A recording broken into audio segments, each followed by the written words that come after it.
मुंबई भाजपचे अध्यक्ष अमित साटम आपल्यासोबत आहेत. गणपती बाप्पाचं त्यांनी दर्शन घेतलेलं आहे. साटम साहेब, तुमचं स्वागत आहे. गणपती बाप्पाला काय मागता तुम्ही दरवर्षी, आणि कुठली मागणी तुमची पूर्ण झाली ती कायमस्वरूपी लक्षात राहील? मुंबई शहराचा विकास, उन्नती आणि प्रगती व्हावी आणि आपलं मुंबई शहर हे सुरक्षित राहावं आणि मुंबईच्या महानगरपालिकेमध्ये भ्रष्टाचार विरहित प्रशासन मुंबईकरांना मिळावं, याकरता गणपती बाप्पाच्या चरणी ही प्रार्थना केलेली आहे.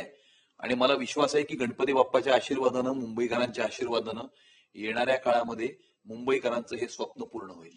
आम्ही तुमची विधानसभेतली भाषणं नेहमी ऐकत असतो. तुम्ही इनोव्हेटिव्ह आयडिया घेऊन येता. मुंबईसाठी वेगवेगळ्या मुद्द्यांवर तुम्ही भांडत असता. मुंबई शहरामध्ये कोणती गोष्ट प्रामुख्याने व्हायला पाहिजे असं तुम्हाला वाटतं? मला असं वाटतं की 1997 ते 2022 या मुंबईच्या महानगरपालिकेमध्ये आपण एक नॉन ट्रान्सपरंट आणि विजनलेस अशा प्रकारचं ऍडमिनिस्ट्रेशन त्या ठिकाणी पाहिलं. आणि त्यामुळे मला असं वाटतं की मुंबईच्या रस्त्यांचा विषय जो ऑलरेडी एकनाथ शिंदेजी मुख्यमंत्री असताना सीसी रोड करणं with duct and utility corridor हा सुरू झालेला आहे, पण त्याचं नीटपणे एक्झिक्युशन होणं. मुंबई म्हणे दर पावसाळ्यामध्ये जे पाणी तुमचं वॉटर लॉगिंग होतं, ज्याच्यामुळे मुंबई शहराची प्रतिमा ही मलिन होते, त्याचं एक परमनंट सोल्युशन आणणं.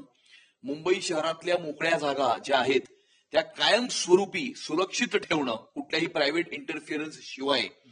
आणि तसेच मुंबईतल्या पार्किंगचा प्रश्न असेल, मुंबईच्या फेरीवाल्यांचा प्रश्न असेल, या सर्व प्रश्नांवरती एक कायमस्वरूपी तोडगा आणणं हे येणाऱ्या काळामध्ये मुंबईकरांचे प्रश्न जे आहेत, मोबिलिटीचा प्रश्न असेल, हाऊसिंगचा प्रश्न असेल, हे काही प्रमुख मुद्दे हे मुंबईकरांचे कायमस्वरूपी मार्गी लागावे याच्याकरता येणाऱ्या काळामध्ये आम्ही प्रयत्न करू.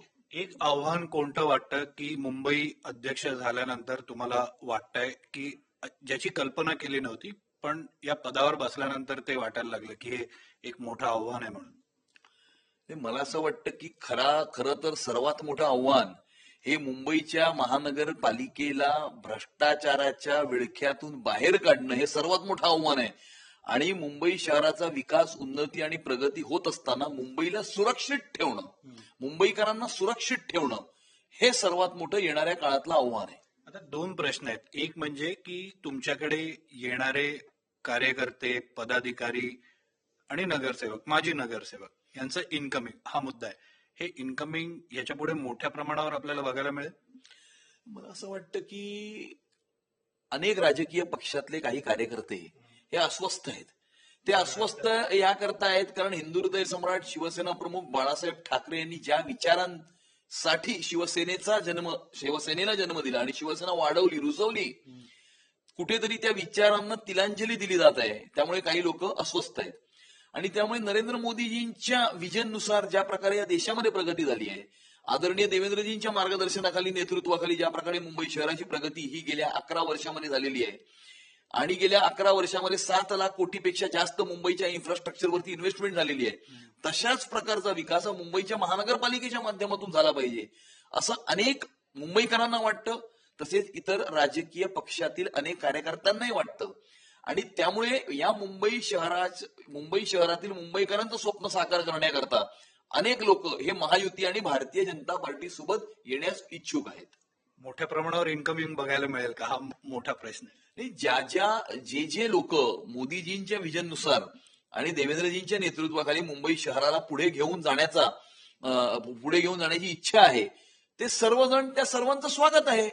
आणि त्यामुळे जेवढे येतील तेवढे सर्वांना एकत्रित घेऊन, बरोबर घेऊन या मुंबई शहराला खऱ्या अर्थानं आंतरराष्ट्रीय दर्जाचं शहर, त्याची इन्फ्रास्ट्रक्चर, तिकडचं ट्रॅफिक, तिकडचे फॅसिलिटीज हे तयार करणं हे आमचं स्वप्न. आणि ते तयार करण्याकरता जे बरोबर येतील त्या सर्वांना बरोबर घेऊन चालू आम्ही. याच्यात काही आश्चर्यकारक नावं असतील का, की धक्कादायक नावं, खास करून तुमच्या विरोधकांसाठी? मी जसं म्हटलं, अनेक राजकीय पक्षातील लोक येण्यास इच्छुक आहेत आणि त्यामुळे काही अति धक्कादायक नावंही आहेत. आणि त्यामुळे येणाऱ्या काळामध्ये तुमच्या समोर ती नावं येतीलच. लोकांपर्यंत पोहोचण्यासाठी, लोकांकडनं काही सूचना मागवण्यासाठी तुम्ही काही उपक्रम आयोजित करण्याचा ठरवलेला आहे, तो नेमका काय आणि त्याचा कसा फायदा होईल? येणाऱ्या 10-12 दिवसांमध्ये माननीय मुख्यमंत्री आदरणीय देवेंद्र फडणवीसजी मुंबई भारतीय जनता पार्टीच्या एका ऑनलाईन प्लॅटफॉर्मचं लॉन्चिंग करणार आहेत.